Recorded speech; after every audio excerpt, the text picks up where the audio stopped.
성도 여러분, 동물들은 자신을 세상의 중심이라고 생각하지 않습니다.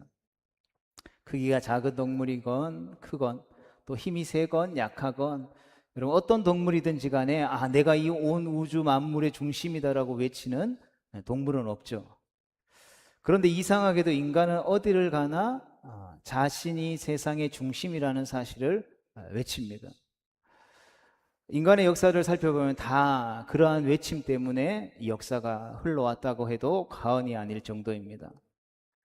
왜 인간들은 모든 상황 가운데에서 자기 자신을 중심에 놓고 생각하게 되는 걸까요? 어떤 본능적인 의식 구조가 있는 것일까요? 아마 인간이 하나님의 형상과 모양을 따라서 지음받았기 때문은 아닐까 유추해 봅니다.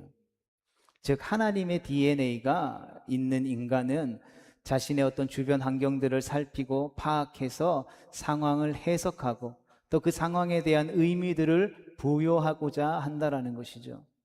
그러므로 성장할수록 자기 중심성은 더 강화되는 것입니다. 그런데 이러한 인간이 자기 중심적인 성향을 그냥 내버려 두면 어떻게 될까요? 아마 브레이크 없는 폭주 기관차와 다를 바가 없을 것입니다. 끝없이 확장하고 확장하다가 마침내 낭떠러지나 막다른 길에 도달하게 될 것이죠. 그렇게 저마다 자기가 세상의 중심이라고 생각하는 사람들이 모인 공동체가 과연 화목할 수 있을까요? 실로 바람 잘 날이 없을 것입니다. 고대 시대에도 그랬고 중세 시대에도 그랬고 이 현대 시대에도 끊임없이 자기가 세상의 중심이라고 생각하는 사람들이 모인 나라와 나라들이 다투고 공동체와 공동체들이 다투는 일들이 일어나는 것이죠. 여러분, 그래서 이른바 사회화 가정이라는 것이 필요합니다. 인간은 사회화 교육을 통해서 공동체에 적응하는 법과 사회 구성원으로서의 다른 사람들과 함께 더불어 살아가는 법을 배우게 되는 것이죠. 그러나 그것만으로, 그 사회법만으로는 모자라기 때문에 무엇을 만들게 됩니까? 법적 질서를 추구하게 되는 것이죠. 즉 법의 테두리 안에서 살도록 요구받게 된다라는 것입니다. 우리 대한민국도 법치 국가이죠. 헌법에 따라서 그 법의 테두리 안에서 모든 사람들이 자유를 누리면서 살아가는 것이죠. 여러분, 그러하기에 그 법이 매우 중요한 것입니다. 우리 모두가 다 법 없이도 살아가는 사람들이지만 그 법이 하나가 어떻게 제정되는지에 따라서 우리가 살아가는 삶의 양식과 방식들이 변화하기 때문에 법이 제정되는 것은 매우 중요한 일인 것이죠. 그런데 하나님께서는 우리를 인간이 만든 어떤 질서와 제도 밖으로 끄집어내고자 하신다라는 것입니다. 우리가 보편적으로 알고 있는 이성과 상식의 세계를 벗어난 믿음의 삶으로 우리 한 사람 한 사람을 초청하시는 것이죠. 에덴 동산에서 범죄한 아담과 하와를 향하여서 아담아 내가 어디 있느냐라고 부르시면서 그 아담을 찾으시는 그 순간부터 계속해서 하나님은 찾고 계십니다. 그래서 믿음의 삶이라고 하는 것은 궁극적으로 자기중심적인 삶과는 충돌할 수밖에 없는 것이죠. 자기중심적인 본성으로 만든 세상의 질서와 바로 부딪히고 충돌하는 것이 믿음의 삶인 것입니다. 그렇다면 어떻게 해야 우리는 믿음의 삶을 살아내고 그 믿음의 삶은 날마다 날마다 성장하며 성숙해질 수 있는 것입니까? 어떻게 해야 믿음을 통해서 이루어야 할 것이 무엇인지를 우리가 깨닫고 우리가 도달해야 할 곳이 어디인지를 알 수 있는 것입니까? 성도 여러분, 이른바 믿는 사람이 되고 나면 여러분 세상 살기가 어떻습니까? 어떤 사람은 내가 예수님을 믿으면 나에게 믿음이 생기면 세상 사는 것이 이전에 너무 팍팍했는데 예수님 믿고 나면 믿음이 생기면 사는 것이 조금 더 나을 줄 알았는데 라고 말합니다. 믿음이 없는 사람들보다 더 평안하게 살 줄 알았다라고 말합니다. 뭐라도 한 가지 더 낫겠지 싶었답니다. 그런데 웬걸 어찌된 일인지 살기가 더 힘들더랍니다. 성도 여러분, 우리가 예수님 믿고 나서 교회 다니고 나서부터 왜 힘든 일이 일어납니까? 여러분, 우리가 자기중심적인 나를 주변에 밀어내는 것에 익숙해지지 않으면 믿음과 자꾸 충돌하기 때문입니다. 여러분, 우리의 믿음이 더욱더 깊어지면 깊어질수록 우리가 예수 그리스도를 나의 구주로 영접하는 그 순간, 하나님의 자녀가 되는 권세를 누리는 그 순간부터 계속해서 점점 더 우리는 불편해지고 힘들어진다라는 것입니다. 그게 언제까지 이렇게 힘들게 살아야 하느냐라고 하소연하기까지 합니다. 그런데 성도 여러분, 주님을 믿고 나서 오히려 삶이 더 팍팍하고 힘들게 느껴지는 우리의 그 사정을 우리 주님께서 아신다라는 것입니다. 그래서 우리는 이따금 잠시 멈추어 서서 믿음의 출발점을 돌아보고 그 궁극의 목적지를 깊이 생각해 볼 수 있어야 하는 것이죠. 우리가 예배 자리를 통하여서 또 아니면 개인의 어떤 말씀 읽는 시간과 묵상하는 시간과 또 기도하는 시간들을 통해서 그것들을 생각해 보고 점검해 볼 수 있어야 한다는 것이죠. 그래야만 우리가 나아가는 믿음의 여정을 제대로 밟아갈 수 있기 때문인 것입니다. 그리고 그 여정을 우리에게 잘 보여주는 사람 중에 한 사람이 바로 오늘 본문에 등장하는 욥이라는 인물이죠. 욥은 우리가 잘 알고 있는 믿음의 조상인 아브라함과 같은 시대의 사람으로 봅니다. 아브라함이 어떻게 믿음의 조상이 되었습니까? 하나님의 초대에 믿음으로 반응한 덕분이죠. 잘 알지도 못하는 신이 어느 날 아브라함에게 찾아와서 너는 너의 고향과 친척과 아버지의 집을 떠나 내가 내게 보여줄 땅으로 가라. 내가 너로 큰 민족을 이루고 내게 복을 주어 내 이름을 창대하게 하리니 너는 복이 될지라 라고 여러분 한다고 해서 여러분 누가 고지고대로 믿고 길을 떠나겠습니까? 그러나 아브라함은 자기 이성과 경험이 아닌 믿음이 이끄는 삶의 여정을 시작했다라는 것입니다. 아브라함의 인생이 하나님이 그를 믿음의 사람으로 빚어가시는 아무것도 없는 하나님을 믿지 않는 우상을 조각해서 만들어 팔던 세상에 속해서 살아가던 아브라함이라는 한 사람에게 하나님이 찾아오셔서 그를 초청하시고 믿음의 길에 들어서게 하시고 그 믿음의 길을 함께 걸어가시면서 믿음의 사람으로 빚어가시는 이야기가 바로 아브라함의 이야기라면 동시대를 살아갔던 욥의 인생은 하나님께서 흠잡을 데 없는 욥의 믿음을 마구 부수었다가 다시 회복시키는 이야기라고 할 수 있습니다. 여러분, 하나님께서 욥의 믿음을 무엇 때문에 부수셨습니까?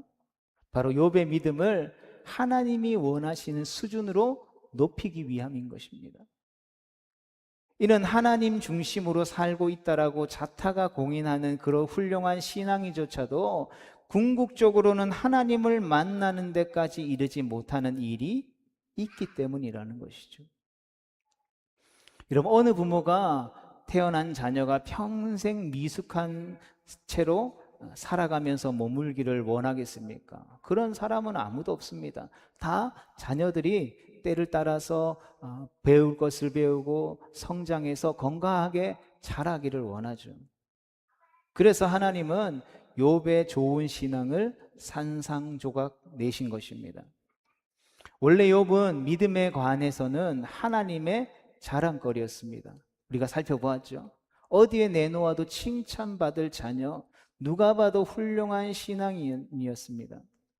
그런데 사탄이 그러한 욥을 어떻게 하기 시작했습니까?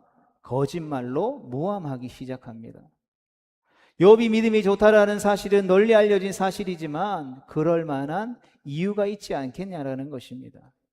이러한 사탄의 도전에 하나님은 욥이 가진 소유물의 처분을 사탄에게 맡기시죠.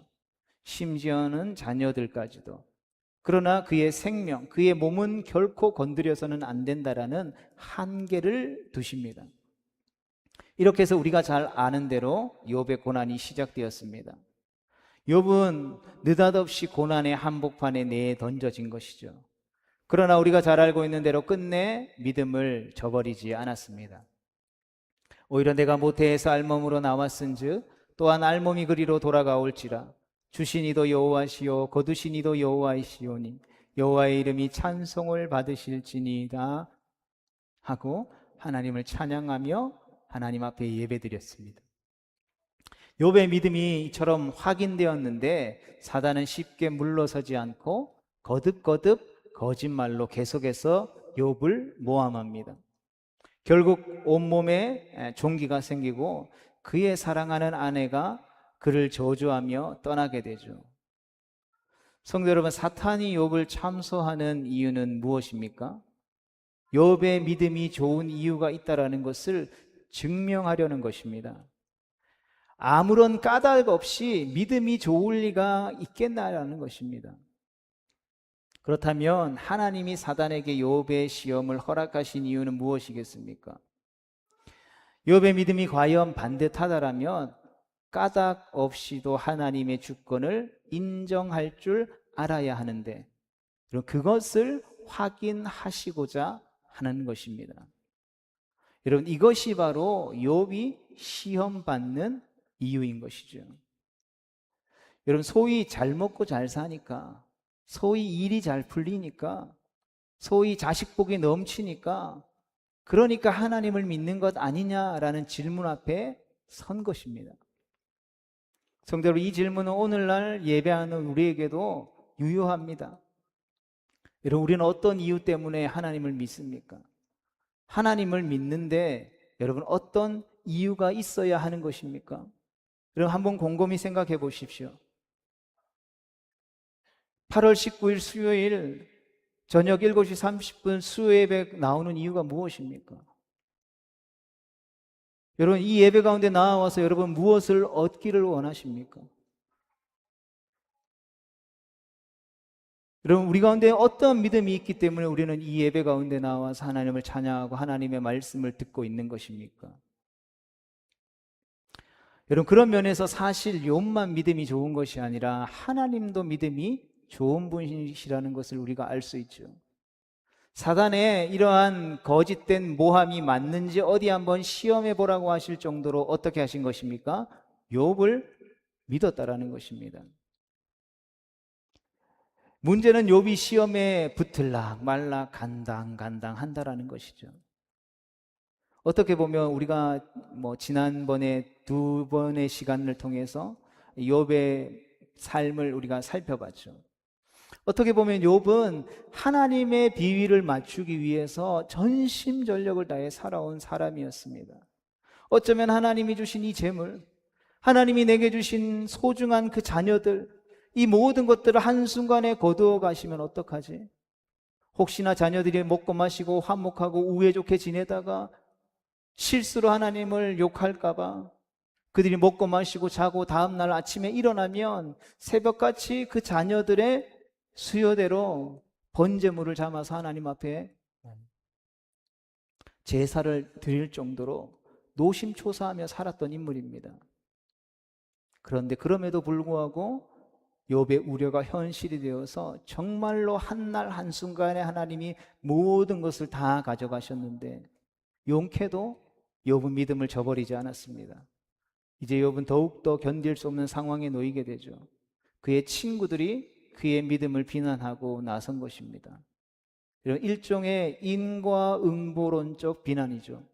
콩 심은 데 콩 나고 팥 심은 데 팥 나듯이 지은 죄가 있으니까 하나님 앞에 벌을 받은 것이 아니냐라는 것입니다.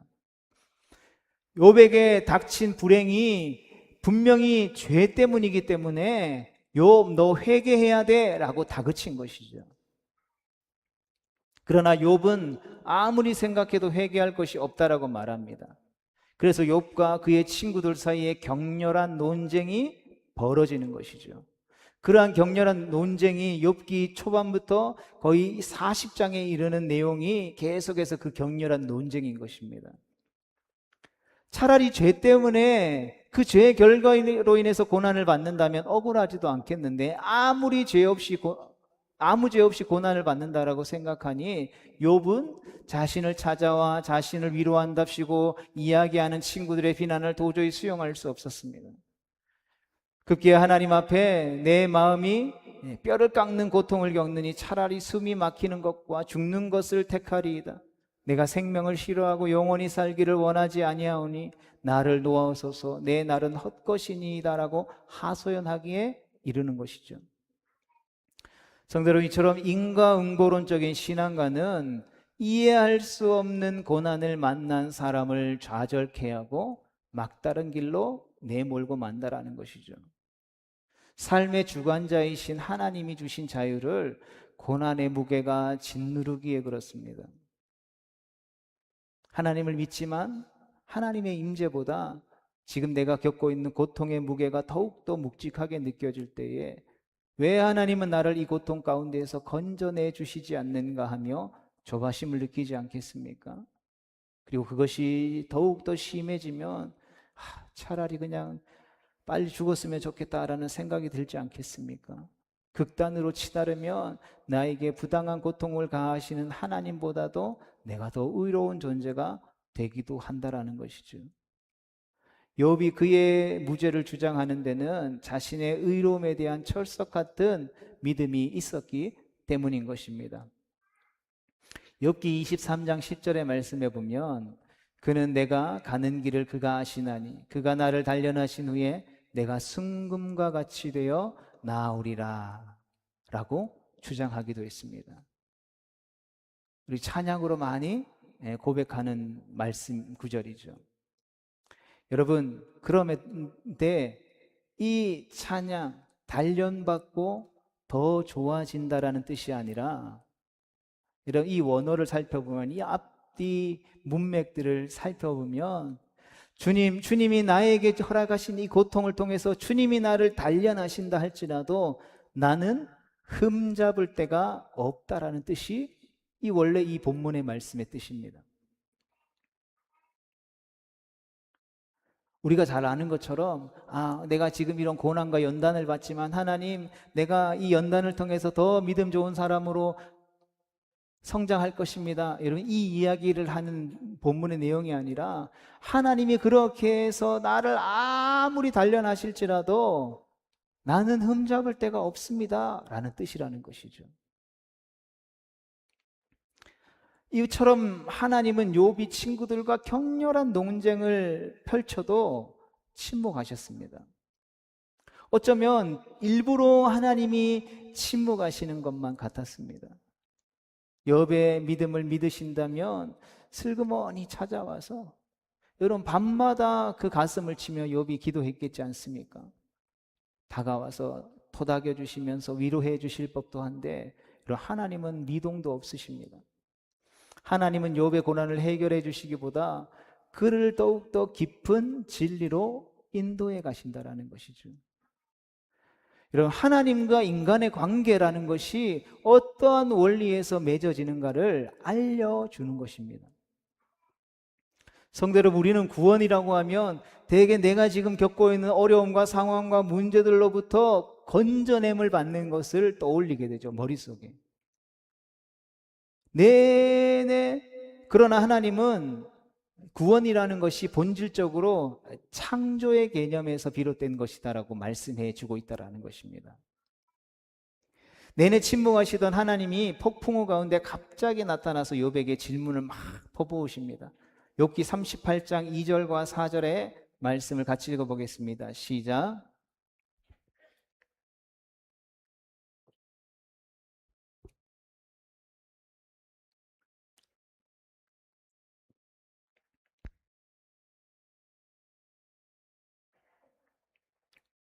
아멘. 하나님이 땅에 기초를 넣으실 때, 즉 천지 만물을 창조하실 때에 욥 너는 어디 있었냐라는 이 질문을 시작으로 이 말씀 이후에 무려 77개의 질문을 욥에게 막 쏟아부으십니다. 여러분, 그 중에 욥이 대답할 수 있는 질문이 하나도 없었습니다.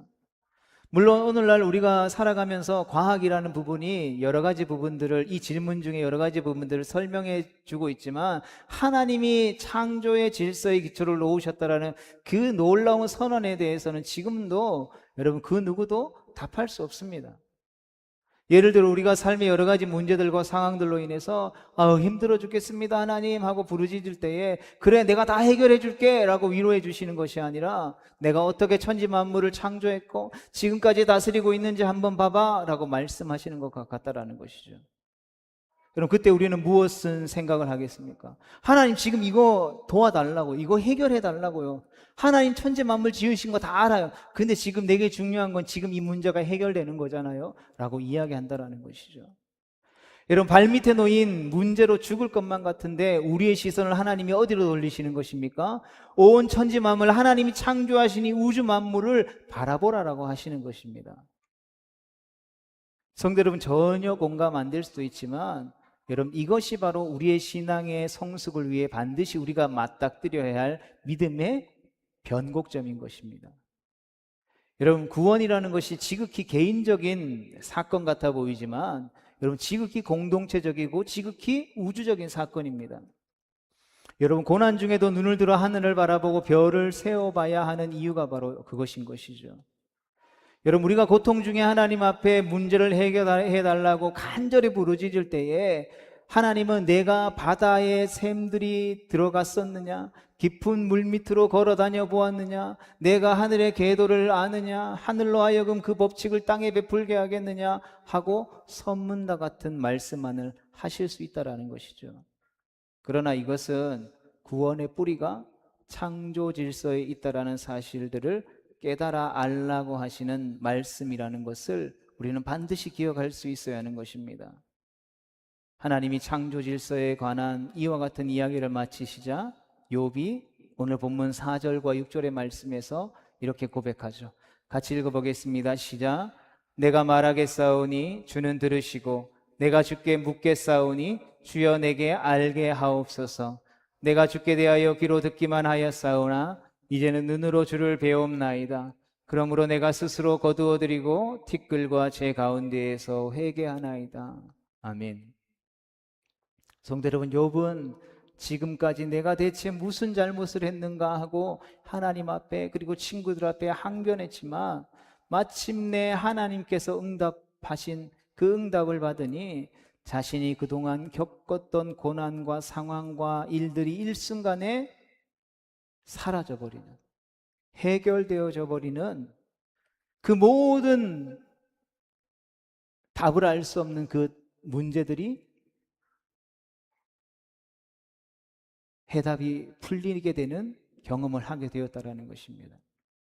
그리고는 창조주 하나님 앞으로 곧 회개의 자리로 나아가게 된 것입니다.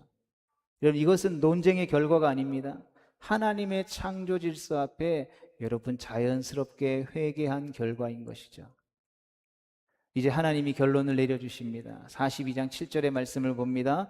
여호와께서 욥에게 이 말씀을 하신 후에 여호와께서 대만 사람 엘리바스에게 이르시되, 내가 너와 내 두 친구에게 노하나니 이는 너희가 나를 가리켜 말한 것이 내 종 욥의 말과 같이 옳지 못함이니라. 아멘.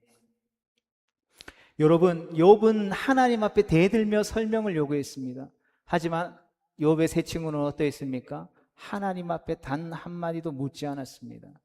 그들은 오히려 욥을 정죄하기만 하지 않았습니까? 하나님은 세 친구의 이러한 지적질보다 욥의 항변이 더 낫다고 말씀해 주시는 것입니다. 오히려 그것을 통해서 욥에게 하나님의 하나님 되심을 드러내 보이실 수 있었기 때문이라는 것이죠. 욥은 창조주 하나님의 권능과 위엄을 경험하게 됨으로써 자기 문제의 본질을 한순간에 깨달았다라는 것입니다. 성도 여러분, 그러므로 우리가 우리에게 주어진 삶을 살아가다가 어떤 고난과 문제와 상황을 만난다 할지라도 우리는 그것보다 더 크신 하나님을 바라볼 수 있어야 하는 것입니다. 내가 주님을 믿는 까닭보다도 더 크신 창조주 하나님의 존재에 눈뜰 수 있게 되기를 주님의 이름으로 축복합니다. 여러분, 성경을 첫 장 탁 열어서 창세기 1장 1절의 말씀, 태초에 하나님이 온 우주 만물을 창조하시니라.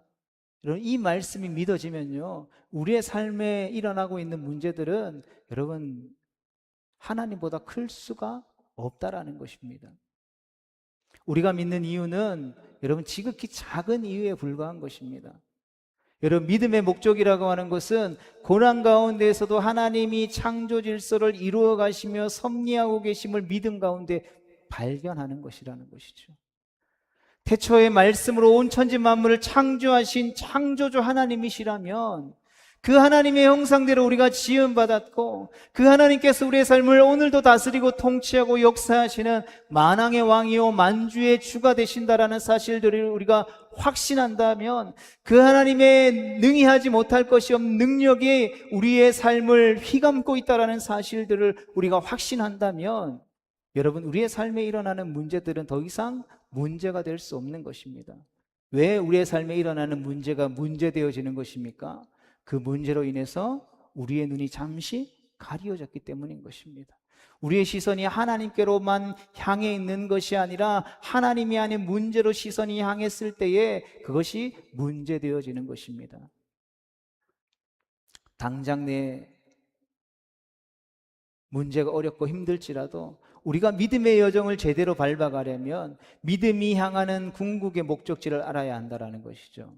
믿음의 궁극적인 목적은 어떠한 우리의 삶에 일어나는 그 크고 작은 문제의 해결이 아니라 우리의 창조의 목적을 기억하는 것인 줄로 믿습니다.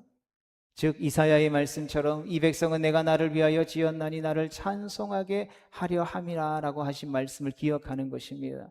사도 바울이 빌립보서 4장 6절과 7절에 말씀하고 있는 것처럼 아무것도 염려하지 말고 다만 모든 일에 기도와 간구로 너희 구할 것을 감사함으로 하나님 앞에 아뢰라. 그리하면 모든 지각에 뛰어나신 하나님의 평강이 그리스도 예수 안에서 너희 마음과 생각을 지키시리라. 고난만 들여다보지 말고 문제와 처한 상황만 들여다보지 말고 믿음의 눈을 들어 하나님을 바라보라는 것입니다. 그러면 고난보다 더 큰 샬롬, 하나님 평강이 우리를 지배하게 될 것이다라는 것이죠. 또 야고보 사도는 형제들아 너희가 여러 가지 시험을 당하거든 온전히 기쁘게 여기라. 이는 너희의 믿음의 시련이 인내를 만들어내는 줄을 너희가 알미라.